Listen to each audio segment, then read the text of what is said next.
mabuhay! It's me again, your star vlogger, and welcome back to my channel, Joel Star Vlog, your all-out performer.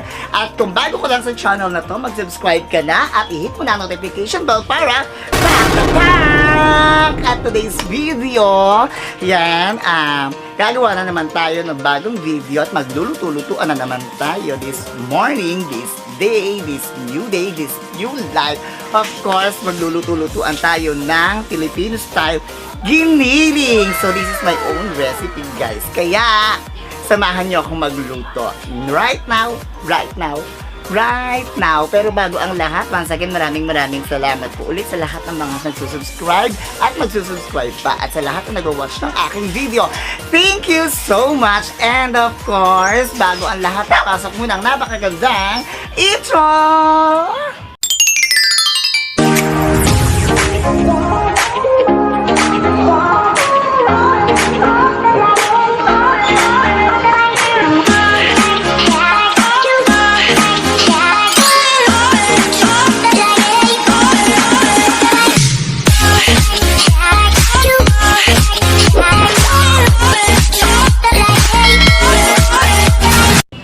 And ayan nga guys, meron tayo ditong ingredients at ang ingredients natin ay syempre unang-unang ating pork giniling. Ayan siya.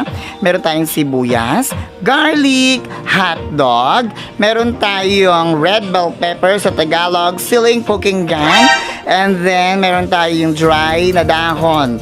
Meron tayong bay leaves, paminta, yan, yung mga nagpapanggap na lalaki, paminta, at carrots and patatas. Yan. So, syempre meron din tayong tomato sauce, toyo, mantika. So, yan yung ating mga ingredients. Kaya, simulan na natin maggisa, magluto ng Filipino style giniling. Yan. Ang tomato sauce nga pala na gagamitin natin, guys, ay Filipino style. Then, hindi Spanish, hindi British, hindi American, kundi Filipino style. At iyan guys, painitin natin ang kawali, lagyan ng mantika. Ayan, and then, mag-gigisa tayo. Siyempre, ang gigisa natin ay uunahin natin ang mahiwagang onion. Onion muna para hindi matulog yung ating garlic. Inaano ko yung apoy at malakas para hindi mabigla.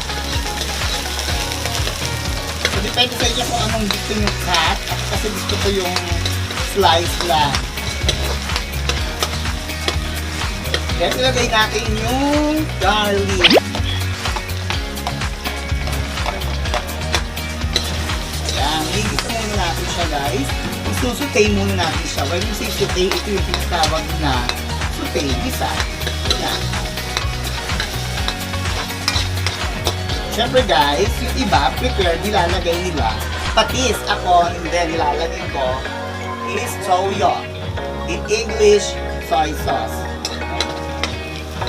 Yan, so makikita nyo, pwede na siya. Lagyan ng toyo. Toyo muna. Isang ganito. Yan. Naluto na yung toyo.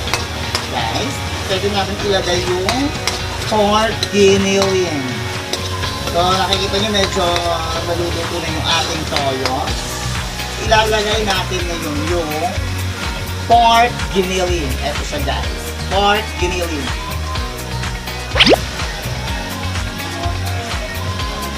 Hawakan ng kawali dahil halo natin siya. Itigisa lang natin siya guys.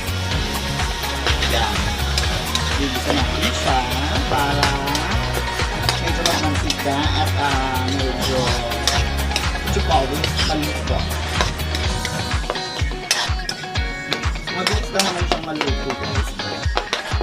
Siyempre, nag-isa tayo guys, talagyan natin yan para masangkot siya ng paminta. Ako kasi medyo madami ako magpaminta. I like peppermint. Madami ako magpaminta. Mas masasarapan ko kasi yung madami ang paminta. So, dalawang tatlong lalagay ko.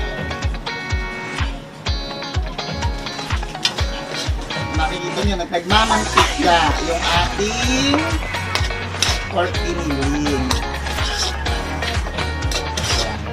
Habang ginigisa natin siya guys, lalagyan natin siya ng dahon ng laurel.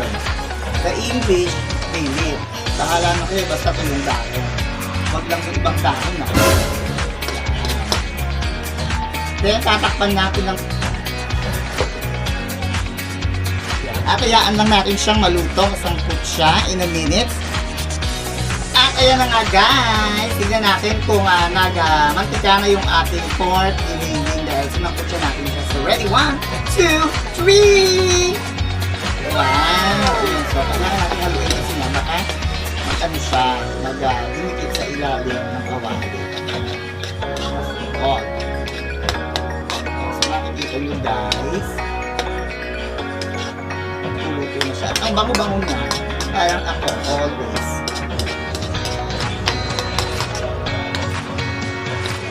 So, konting tulo pa siya para lumambot na yung ating baboy. Takpan ulit. At ayan nga guys, eto na. O, diba? Nagmantika na siya. At nakikita niyo medyo may kulay yung kanyang pagmamantika dahil nga sa soy sauce na nilagay natin kanina. So, para medyo hindi naman matupla yung kulay ng ating pork. Ang bango-bango na. Ngayon, ilalagay natin guys yung carrot, patatas, at saka yung chocolate. Ito. Siling cooking gun.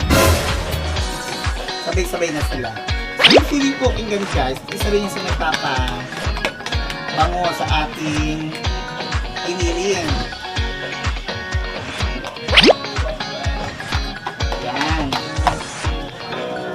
Hintayin natin lumambot yung ating patatas, carrot, at siling cooking gun. Sa English, bell pepper. At ito nga guys, tignan natin kung medyo naluto na yung ating carrots and patatas. At isalagay na natin yung hotdog. Diba? Ang bango niya dahil sa siling cooking gun.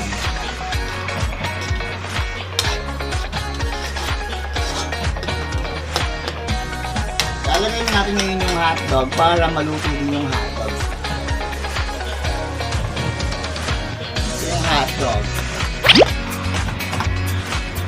Yung iba optional naman, kung lalagyan nyo ng hotdog yung giniling, ang kasi mas prepared ko yung hotdog. Takpan na ulit natin siya.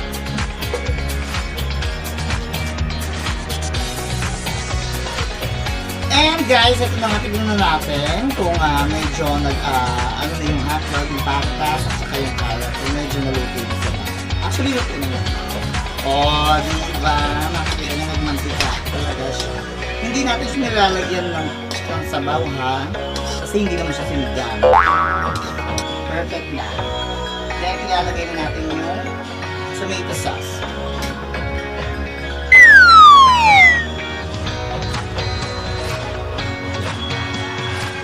Huwag na masyado ng seasonings kasi malasa naman yung tomato sauce natin.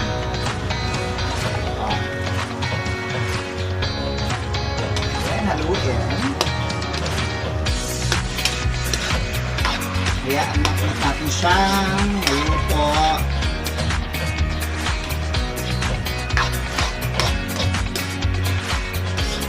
Ayan, ganyan lang guys ang luto ng giniling. I hope natutunan naman kayo sa isang makabuluhang pagluluto na inyong star vlog. So, lagyan natin siya ng konting Ajinomoto. Paakimat na natin yan sa pagluluto. Mula pa nung unang panahon. Tak, Ajinomoto. Okay, ayan. So guys, hintayin muna natin.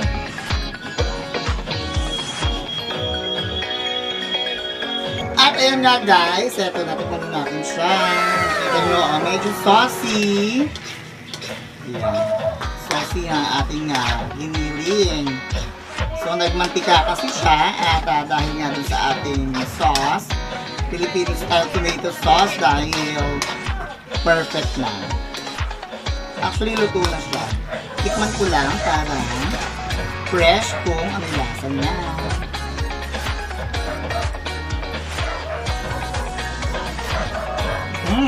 Okay na, okay na. Yan, so. Ready to serve na sa at kain na. And eto na nga, dito tayo sa plating. Plating sa mangkok. Oh. Perfect. Saucy. Oh. Bongga. Oh. Ayan guys. Yan. At ayan na nga guys. Ayan, so tapos na tayo magluto-lutuan ng pork giniling Filipino style, my own recipe. Sa akin lang talaga yon.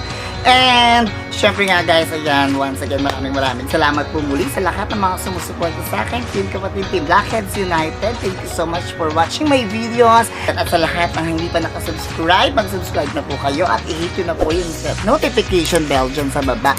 I-all mo yan para updated ka sa lahat ng drama ng aking buhay. Yan, kaya naman, yan, hanggang sa muli nating cooking show, hanggang sa muli nating luto-lutuan dito sa bahay. And magbababay na ako sa inyo. Maraming salamat po. Bye!